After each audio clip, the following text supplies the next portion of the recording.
یہ وظیفہ کرتے ہی 15 منٹ بعد خدا کی قسم 70 کروڑ بھی مانگو تو اللہ ضرور دے گا۔ اِنَّا أَعْطَيْنَاكَ الْكَوْثَرَ، یہ 7 مرتبہ یا اللہ یا غنی یا مغنی، یہ 7 مرتبہ بسم اللہ الرحمن الرحیم۔ محترم ناظرین، خدا کی قسم اگر آپ لوگ یہ وظیفہ پڑھ کے 70 کروڑ مانگو تو اللہ پاک آپ کو عطا کر دیں گے۔ آج آپ لوگوں کو وہ خاص وظیفہ بتانے لگا ہوں۔ آپ لوگوں نے اپنی زندگی میں شاید کوئی ایک آدھ بندے نے کوئی یہ وظیفہ کیا ہو تو کیا ہو، لیکن بہت کم لوگ اس وظیفے کو جانتے ہیں اور کسی نے سنا بھی نہیں ہوگا۔ آج کا وظیفہ اتنا مجرب ہے اور اتنا خاص ہے، اس وظیفے کو پڑھتے ہی 24 گھنٹے کے اندر اندر انشاءاللہ آپ کی حاجت مراد پوری ہوگی، اور اگر آپ پر بے شمار قرضہ ہے تو وہ قرضہ بھی اتر جائے گا۔ اگر کوئی ایسی آپ کی حالت ہے، مثال کے طور پر آپ کو اپنا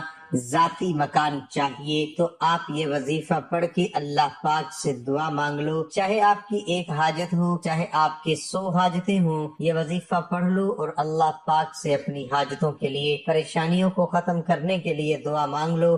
میرے بھائیوں، میری بہنوں، اس وظیفے کو میں نے بہت کم لوگوں کو آج تک بتایا ہے، لیکن میں نے یہ وظیفہ جس کو بھی بتایا اس کی زندگی بدل گئی۔ جو لوگ پریشان ہیں تو وہ میرے بھائی بہن یہ وظیفہ کبھی بھی کسی بھی دن پڑھ سکتے ہیں، دن کی کوئی پابندی نہیں، آپ پورے سال میں 365 دن میں سے کسی ایک دن بھی یہ عمل کر لیں، یہ ایک دن کا عمل ہے۔ آپ لوگ یہ عمل اپنی زندگی میں صرف ایک مرتبہ کریں گے تو کافی ہے۔ پوری زندگی کا آپ لوگ صرف 1 منٹ نکال لیں، 1 منٹ کا یہ عمل ہے، یہ وہ خاص وظیفہ ہے کہ میں نے پہلے بھی آپ کو بتایا کہ بہت کم لوگوں کو میں نے یہ وظیفہ آج تک بتایا ہے، اور جس کو بتایا ہے 24 گھنٹے کا وقت میں نے ان کو دیا۔ میں نے کہا 24 گھنٹے کے اندر اندر انشاءاللہ اللہ پاک نے چاہا تو آپ لوگ معجزات دیکھیں گے، غیبی طریقے سے اپنے مسائل کو حل ہوتے ہوئے دیکھیں گے۔ غیبی دولت اگر آپ لوگ پانا چاہتے ہو، حاصل کرنا چاہتے ہو تو یہ وظیفہ پڑھ کے آپ لوگ 24 گھنٹے کا انتظار کرنا، معجزات اپنی آنکھوں سے دیکھنا۔ آج آپ کو اللہ تعالیٰ کے 2 صفاتی ناموں کا ایک ایسا خاص اور مجرب وظیفہ بتائیں گے جسے پڑھنے کے بعد آپ کے گھر سے غربت تنگ دستی کا خاتمہ ہو جائے گا۔ اگر آپ یہ وظیفہ اپنی نسلوں کو بتائیں، انشاءاللہ آپ کی نسلیں شاد و باد رہیں گی۔ یا اللہ یا غنیو یا مغنیو کا خاص وظیفہ بتائے گئے طریقے کے مطابق پڑھ لیں۔ قرآن مجید میں اللہ تعالیٰ نے خود فرمایا کہ میرے اسماء الحسنہ میں سے صفاتی ناموں سے اپنی زندگیوں کو آسان کر لیجئے۔ اس پر بہت سے اکابرین نے، بہت سے اللہ کے ولیوں نے، بہت سے پیغمبروں رسولوں نے اللہ تعالیٰ کے صفاتی ناموں کو آزمانے کے بعد ظاہر کر دیا کہ وہ اسماء اعظم ہیں، جسے بتائے گئے طریقے کے مطابق پڑھ لیا جائے تو اللہ تعالیٰ آپ کے گھر سے بے سکونی، بے برکتی کا خاتمہ فرما دیتا ہے، آپ کے گھر میں سے رحمتوں برکتوں کی برسات فرما دیتا ہے، آپ کے رزق میں وسعت عطا فرما دیتا ہے۔ یہ خاص وظیفہ آج تک جس نے بھی کیا، اللہ تعالیٰ نے اس کے گھر سے تمام مشکلات اور پریشانیوں کا ہمیشہ کے لیے خاتمہ فرما دیا۔ بات ساری یقینی کامل کی ہے، بات ساری ذکر الہی اور رب کعبہ کو راضی کرنے کی ہے، اور رب کی ذات ہمیشہ تب ہی آپ کے وظائف کا فائدہ دیتی ہے جب آپ کا یقین کامل ہوتا ہے۔ بس ناظرین، اس وظیفے کو کرنے کی صرف ایک ہی شرط ہے، وہ ہے یقین کامل۔ جس طرح ہم دنیاوی اسباب پر یقین رکھتے ہیں اور اتنی محنت و مشقت کرتے ہیں، اگر ہم اتنا یقین ان روحانی اسباب پر کریں اور تھوڑی سی محنت اور مشقت کر لیں تو شاید ہمیں ساری زندگی کسی کے آگے ہاتھ نہ پھیلانا پڑے۔ ہماری بڑی سے بڑی حاجت، ہماری بڑی سے بڑی ضرورت یقین کامل کے ساتھ ان روحانی اسباب کو اختیار کرنے سے انشاءاللہ پوری ہو جائے گی۔ ضرورت صرف اس بات کی ہے کہ ہم مایوس اور نا امیدی چھوڑ کر پختہ یقین اور ایمان کے ساتھ اللہ سے مانگے۔ اللہ اس دعا کو کبھی رد نہیں فرماتا، کیونکہ قرآن کریم میں ارشاد ہوا ہے، اللہ پر بھروسہ کرو کیونکہ اس کے سپرد جو کام کر دیا جائے وہ اس کے لیے کافی ہے، اور جو دعا پورے یقین اور ایمان کے ساتھ کی جائے وہ کبھی رد نہیں ہوتی، اور دعا میں جلد بازی نہ کی جائے۔ ہماری یہ چھوٹی چھوٹی حاجتیں، ضرورتیں اللہ کے آگے کیا حیثیت رکھتی ہیں؟ بس یقین کی کمی ہے، نا امیدی ہے اور جلد بازی ہے، جس کی وجہ سے ہم ان مبارک ناموں کے اثرات سے محروم رہ جاتے ہیں۔ اس لیے ہر عمل اور وظیفے کی سب سے پہلی شرط ہے یقین کامل ہو۔ بحیثیت مسلمان یہ ہمارے ایمان کا تقاضا بھی ہے کہ ہم ان پر کامل یقین رکھیں۔ اگر کسی عمل یا وظیفے کے اثرات ہم تک نہیں پہنچتے تو سراسر اس میں ہمارا اپنا ہی قصور ہوتا ہے۔ ہم کوئی عمل یا وظیفہ کرتے ہیں تو ہمارا مقصد یا نیت یہ ہوتی ہے کہ آزمایا جائے کہ اس سے ہمیں فائدہ ہوگا یا نہیں۔ جب بھی کوئی عمل یا وظیفہ آپ آزمائش کی نیت سے کرتے ہیں، اس میں شک شامل ہو جاتا ہے۔ اس لیے کوئی بھی کام شروع کرنے سے پہلے اپنے اللہ پر پورا یقین رکھیں اور اسی سے ہی مدد مانگے، بے شک وہی ہمارا کارساز اور بہترین مددگار ہے۔ اور اپنے رب کو یاد کرتے رہا کریں، کیونکہ قرآن پاک میں ارشاد ہوا ہے، اپنے پروردگار کے نام کی تسبیح کرو جس کی شان سب سے اونچی ہے۔ محترم ناظرین، ایک بات یاد رکھیے،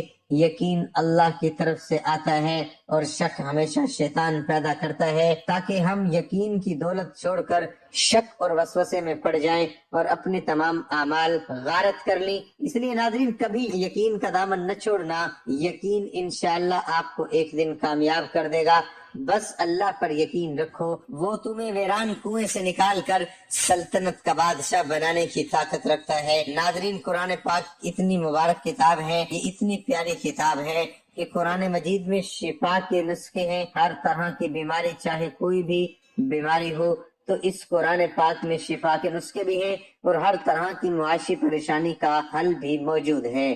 جس طرح آج کل لوگ، آپ کو پتہ ہے، طرح طرح کی پریشانیوں کا شکار ہیں، ایک پریشانی ختم ہوتی ہے تو دوسری شروع ہو جاتی ہے۔ قرآن پاک میں ہر طرح کی معاشی پریشانی کا حل موجود ہے۔ اگر آپ کا دل چاہتا ہے کہ آپ لوگ اپنے اللہ سے باتیں کرو تو قرآن پاک کھول کر پڑھ لیا کرو۔ وہ لوگ خوش قسمت ہوتے ہیں جن گھروں میں قرآن پاک کی تلاوت ہوتی ہے، اور وہ لوگ ہر روز قرآن پاک پڑھتے ہیں۔ حضرت ابو موسیٰ اشعری رضی اللہ تعالی عنہ سے روایت ہے کہ حضور اور نبی اکرم صلی اللہ علیہ وسلم نے فرمایا، جو بندہ مومن قرآن مجید پڑھتا رہتا ہے، اس کی مثال مالٹے کی طرح عرب کے ایک لذیذ پھل کی سی ہے، جس کی خوشبو بھی اچھی اور ذائقے دار ہوتا ہے۔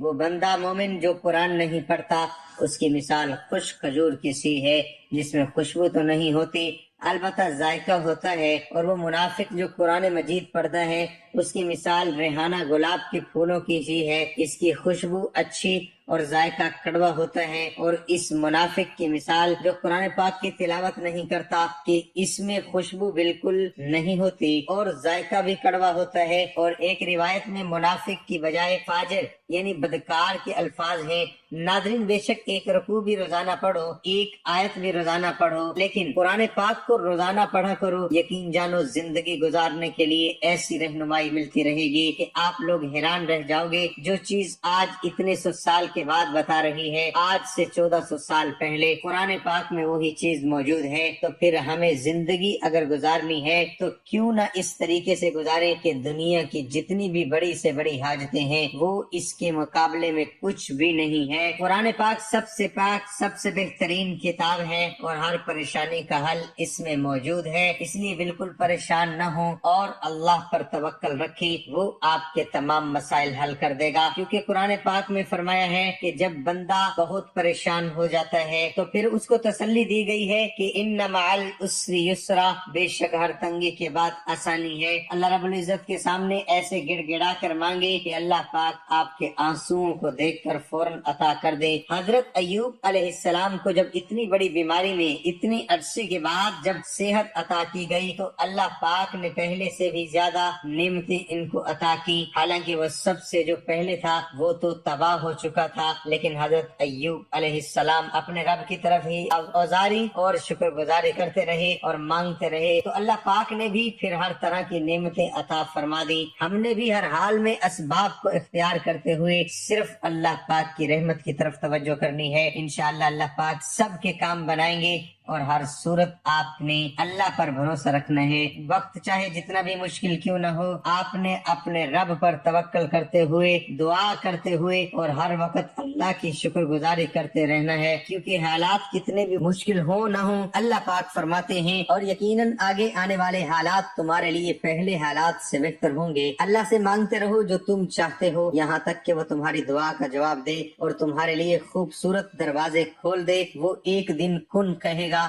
اب پریشانی نہ ہو، اور یہ مت سوچیں کہ کیسے ہوگا، اور فکر کرنے میں اپنی توانائی ضائع نہ کریں۔ اپنے تقوی اور توکل کو مضبوط رکھیں۔ اللہ تعالیٰ پر توکل مضبوط ہو تو کوئی کام ناممکن نہیں ہوتا، اور جب اللہ پاک کن کہہ دیتے ہیں تو کائنات کا ہر ذرہ آپ کے لیے وسیلہ بن جاتا ہے، کیونکہ ممکن اور ناممکن جیسے تصورات صرف آپ کے ذہن میں ہیں، اور اللہ کے لیے تو کچھ بھی ناممکن نہیں ہے۔ وہ آپ کے پلک جھپکنے سے پہلے آپ کے خوفناک لمحات کو آپ کے سب سے بہترین لمحات میں بدل سکتا ہے۔ بے شک اللہ ہر چیز پر قادر ہے، وہ ہر چیز پر قدرت رکھنے والا ہے، اس لیے اپنے معاملات اور اپنا دل اس رب کے حوالے کر دیں، اور وہ ان کا بہترین خیال رکھنے والا ہے۔ تو تمام جہانوں کا خالق و مالک ہے، جو پوری کائنات کو چلا رہا ہے، جو دن کو رات اور رات کو دن میں بدلنے پر قادر ہے۔ بے شک اس کے لیے تو کچھ بھی ناممکن نہیں۔ یقین رکھیں وہ آپ کے لیے بھی روشنیوں تک پہنچنے کے راستے ضرور بنائیں گے۔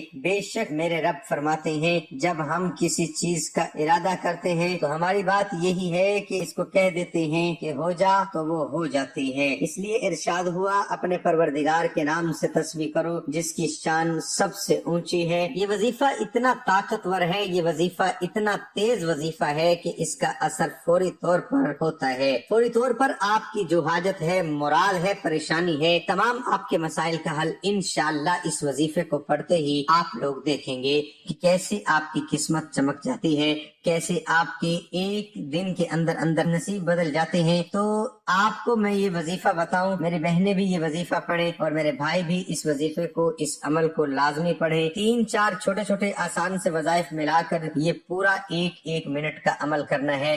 لیکن اس وظیفے کو پڑھنے میں یوں تو آپ کو 1 منٹ سے بہت کم وقت لگے گا اس وظیفے کو پڑھنے میں، لیکن میں نے احتیاطاً بتا دیا کہ آپ کو زیادہ سے زیادہ 1 منٹ لگ سکتا ہے۔ یہ اتنا آسان وظیفہ ہے کہ جو لوگ پڑھنا نہیں جانتے وہ بھی بڑے آرام سے پڑھ لیں گے۔ اب اس وظیفے کو سمجھ لیں، یہ وظیفہ آپ لوگ پوری دنیا میں جہاں کہیں موجود ہوں، چاہے پاکستان میں ہوں، چاہے انڈیا میں، بنگلہ دیش میں، نیپال میں، سعودی عربیہ میں، ملائیشیا میں، افغانستان میں، جہاں کہیں دنیا کے جس کونے میں آپ لوگ ہوں، اگر اپنے گھر میں آپ پڑھنا چاہیں تو گھر میں پڑھ لیں، دکان میں پڑھنا چاہیں، جہاں پڑھنا چاہیں یہ وظیفہ پڑھ سکتے ہیں۔ کسی بھی وقت چاہیں پڑھ سکتے ہیں، کسی بھی جگہ چاہیں پڑھ سکتے ہیں، کسی بھی دن چاہے پڑھ سکتے ہیں۔ اب یہ آپ کو دیکھنا ہے کہ کون سا ایسا دن ہے، کون سی ایسی جگہ ہے جس پر آپ 1 منٹ کے لیے تمام کاموں کو چھوڑ سکتے ہیں، آپ کو کسی قسم کی مصروفیات نہ ہو، کیونکہ میرے بھائیوں، میری بہنوں، اپنی زندگی میں یہ 1 منٹ کا عمل آپ کو 1 مرتبہ پڑھنا ہے، تو آپ لوگ بے دلی سے ہرگز نہ پڑھیے گا۔ کچھ لوگ کام بھی کر رہے ہوتے ہیں، ساتھ میں وظائف بھی پڑھ رہے ہوتے ہیں، تو اس طرح آپ کو اس وظیفے کو نہیں پڑھنا۔ تو اب آپ کو سب سے پہلے جب یہ وظیفہ شروع کرنا ہے تو آپ کو سب سے پہلا جو کام کرنا ہے وہ آپ کو درود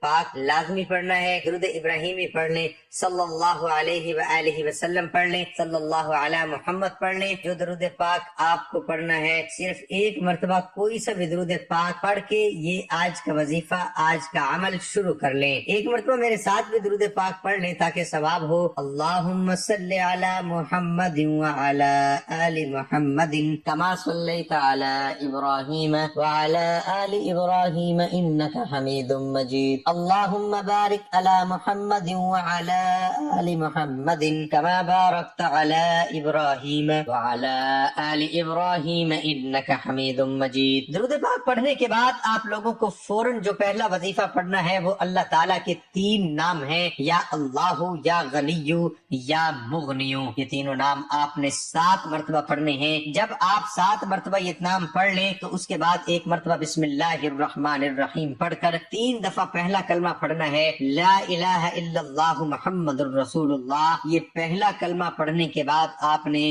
7 مرتبہ سورۃ کوثر پڑھنی ہے۔ ایک دفعہ آپ کو پڑھ کر سنا دیتا ہوں۔ اِنَّا أَعْطَيْنَاكَ الْكَوْثَرَ فَصَلِّ لِرَبِّكَ وَانْحَرْ إِنَّ شَانِئَكَ هُوَ الْأَبْتَرُ۔ اور ایک تسبیح 100 دانوں کی استغفار کی کرنی ہے، اس کے بعد یہ عمل مکمل ہو جائے گا۔ اس کے بعد آخر میں آپ لوگوں کو جو درود پاک آپ نے پڑھا ہے، 1 مرتبہ پڑھا تھا، وہی آخر میں آپ لوگوں کو صرف 1 مرتبہ پڑھنا ہے، اور اس کے بعد ہاتھ اٹھا کر اللہ پاک سے دعا مانگنی ہے۔ جتنی بھی آپ کی حاجتیں ہوں، جتنی بھی آپ کی مرادیں ہوں، پریشانیاں ہوں، ان کے لیے اللہ پاک سے خوب دعا مانگیے گا۔